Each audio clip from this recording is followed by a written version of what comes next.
మనమీరోజు ఒక రహస్యం గురించి తెలుసుకోబోతున్నాం. చాలామందికి తెలియని ఒక ముఖ్యమైన రహస్యం. అదే చదువుకోవడమెలాగో నేర్చుకోవడం. వినడానికి సింపుల్గా ఉన్నా ఈ ఒక్క స్కిల్ మన చదువుకునే పద్ధతినే మార్చేస్తుంది.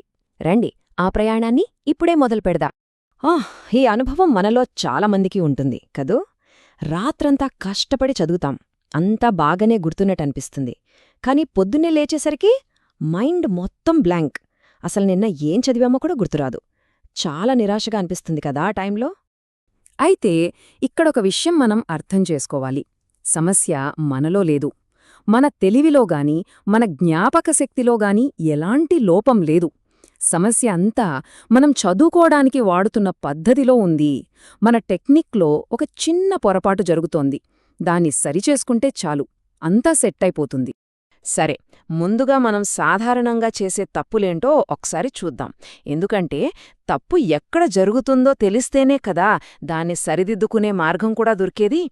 ఇక్కడే అసలు విషయం ఉంది. కష్టపడి చదవడం వేరు, తెలివిగా చదవడం వేరు. కష్టపడటమంటే గుడ్డిగా బట్టి పట్టడం, చదివిన పేజీనే మళ్ళీ మళ్ళీ చదవడం.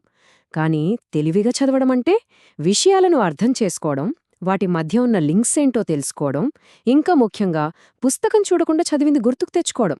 ఇవన్నీ మనకు బాగా తెలిసినవే కదా. ప్రతి అక్షరం గుర్తుండాలని తాపత్రయపడతాం.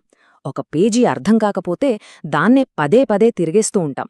ఇక చదువుకునేటప్పుడు మధ్యలో ఫోన్ చూడటం, పాటలు వినటం, ఇలాంటివి చేయడం వల్ల మన మెదడుకు ఓవర్లోడ్ అయిపోయి ఏదీ సరిగ్గా గుర్తుండడు. ఇప్పుడుదాకా సమస్య గురించి మాట్లాడుకున్నాం కదా, ఇప్పుడు పరిష్కారం వైపు వెళ్దాం. అసలు మన బ్రెయిన్ ఎలా పనిచేస్తుందో ఒక చిన్న ఉదాహరణతో అర్థం చేసుకుంటే చదువుకోవడం చాలా చాలా తేలికైపోతుంది. ఒక్కసారి ఊహించుకోండి, మన కంప్యూటర్లో ఒకేసారి 100 ట్యాబ్లు ఓపెన్ చేసుంటే ఎలా ఉంటుంది? చాలా స్లో అయిపోతుంది కదా. మన మెదడు కూడా అచ్చమంతే. ఒకేసారి 10 విషయాల గురించి ఆలోచిస్తూ ఉంటే దేనిమీద సరిగ్గా దృష్టి పెట్టలేక అది హ్యాంగ్ అయిపోతుంది. ఏదీ సరిగ్గా ప్రాసెస్ అవ్వదు, ఏదీ గుర్తుండదు. అదే కంప్యూటర్లో ఫైల్స్ అన్నీ నీట్గా ఫోల్డర్లలో సర్ది ఉంటే కావలసిన ఫైల్ వెంటనే దొరుకుతుంది. కంప్యూటర్ కూడా ఫాస్ట్గా పనిచేస్తుంది. మన మెదడును కూడా మనం అలా తయారు చేసుకోవచ్చు. సమాచారాన్ని సరిగ్గా ఆర్గనైజ్ చేస్తే అది చాలా వేగంగా, సమర్థవంతంగా పనిచేస్తుంది. సింపుల్గా చెప్పాలంటే చదువుకునే పద్ధతిని నేర్చుకోవడమే అస్సలైన నైపుణ్యం. ఇదేదో పెద్ద కష్టమైన పనేమీ కాదు. మన బ్రెయిన్కు ఏది నచ్చుతుందో తెలుసుకుని దానికి తగ్గట్టుగా మనం చదివితే చాలు. ఇది ఒక స్కిల్, పుట్టుకతో వచ్చే టాలెంట్ అస్సలు కాదు. సరి, ఇప్పటిదాకా చెప్పింది ఆచరణలో ఎలా పనిచేస్తుందో చూద్దామా? ఒక చిన్న గేమ్ ద్వారా మన బ్రెయిన్ పవర్ని టెస్ట్ చేద్దాం. అందరూ రెడీనా? ఇప్పుడు స్క్రీన్ మీద ఉన్న ఈ 12 పదాలను గుర్తుపెట్టుకోవడానికి ప్రయత్నించండి. మీకు కేవలం 10 సెకండ్ల సమయం మాత్రమే ఉంది. మీ time start. Right, time up. ఎన్ని పదాలు గుర్తొచ్చాయి? బహుశా 5 లేదా 6, అంతేనా? కంగారు పడకండి, ఇది చాలా చాలా నార్మల్. ఎందుకంటే ఒకదానితో ఒకటి సంబంధం లేని విషయాలను మన మెదడు అంత త్వరగా గుర్తుంచుకోలేదు. దానికంత కన్ఫ్యూజింగ్గా అనిపిస్తుంది. ఇప్పుడు అసలు మ్యాజిక్ చూద్దాం. అవే పదాలను చాలా సులభంగా గుర్తుంచుకోవడానికి 2 అద్భుతమైన టెక్నిక్స్ ఉన్నాయి. ఒకటి విజువల్ లింకింగ్, అంటే ఒక కథ అల్లడం. 2 చంకింగ్, అంటే వాటిని చిన్న చిన్న గ్రూపులుగా విడగొట్టడం. ఇప్పుడు ఈ కథను ఊహించుకోండి. కొంచెం ఫన్నీగా, వింతగా ఉంది కదూ. మన మెదడుకి ఇలాంటి వింతగా, ఆశ్చర్యంగా ఉండే విషయాలంటే భలే ఇష్టం. అవి బాగా గుర్తుండిపోతాయి. ఇలా ఒకదానికొకటి లింక్ పెట్టి కథలాగా మార్చుకుంటే పదాలు అవే గుర్తుండిపోతాయి. ఇక రెండో పద్ధతి ఇది. ఆ 12 పదాలను ఇలా 3 గ్రూపులుగా విడగొట్టాం. చూడండి, ప్రకృతికి సంబంధించినవి ఒక గ్రూప్, వస్తువులు ఒక గ్రూప్, మిగిలినవి ఒక గ్రూప్. ఇలా చేయడం వల్ల మన మెదడు ఒకేసారి 12 పదాలను కాకుండా కేవలం 3 చిన్న గ్రూపులను గుర్తుంచుకుంటే సరిపోతుంది. ఇది చాలా సులభం కదా. సరే, ఇప్పుడు మళ్లీ కళ్ళు మూసుకుని ఆ 12 పదాలను గుర్తుకు తెచ్చుకోవటానికి ప్రయత్నించండి. ఆ కథనుగాని ఈ గ్రూపులనుగాని ఊహించుకోండి. చూసారా ఈసారి ఎంత తేడా ఉందో? దాదాపు అన్ని పదాలు గుర్తొచ్చేస్తాయి. ఇదే స్మార్ట్ లెర్నింగ్ యొక్క పవర్.